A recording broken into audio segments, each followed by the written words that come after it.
వస్తున్న కొద్దీ ఇంకా ఇంకా 2 రోజులు పోతే మళ్ళీ 13 డేసే ఉంటుంది. దాంట్లో మళ్ళీ ఇప్పుడు మనము సరస్వతి పూజ అవి పెట్టేసుకుంటాం. మరి దాంట్లో ఇప్పుడు మేము ఏవి అవుతారు కాబట్టి టైం చాలా చాలా దగ్గర ఉంది. ఎందుకంటే పూజ చేసుకోవాలి కదా మనం, సరస్వతి పూజ. ఎందుకంటే సరస్వతి మాత మనకు ఆశీస్సులు ఇస్తుంది. ప్రతి సంవత్సరం కూడా సార్ చేస్తాడు సరస్వతి పూజ.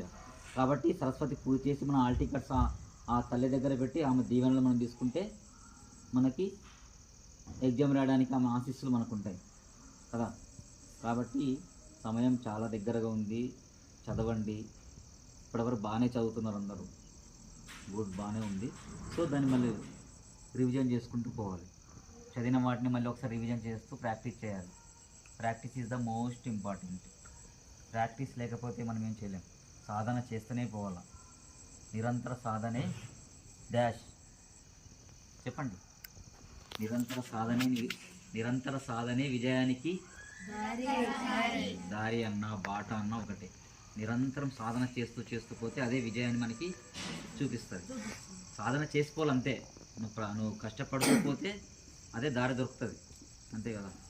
కొండ ఎక్కాల, దారి వెళ్ళాల, ముళ్ళు రాళ్ళు అన్నీ ఉంటాయి. నువ్వు అలాగే దారి వెతుక్కుంటూ పోతే అదే చూపిస్తుంది. దారులన్నీ వెతుక్కుంటూ క్లీన్ చేసుకుంటూ ముందుకు వెళ్ళిపోవాలంటే మనకు అప్పుడే గమ్యం మనం చేరుకుంటాం. కాబట్టి కష్టపడాలి. కష్టపడలేకుండా ఏది రాదు. కానీ కష్టపడుతూనే ఉండాలి. శ్రమ చేస్తూ ముందుకెళ్తే ఏదో ఒకటి మనకు జరుగుతూనే మనం అనుకున్న సాధిస్తాం. కానీ ఎప్పుడు నిరుత్సాహపడకూడదు. ఏది జరిగినా మనం మంచిగా అనాలా, పాజిటివ్గా ఆలోచించుకోవాలా. ఈ దారి లేకపోతే ఇంకో దారి దొరుకుతుంది. కానీ నాలెడ్జ్ మాత్రం మనం పెంచుకుంటూ పోవాలి.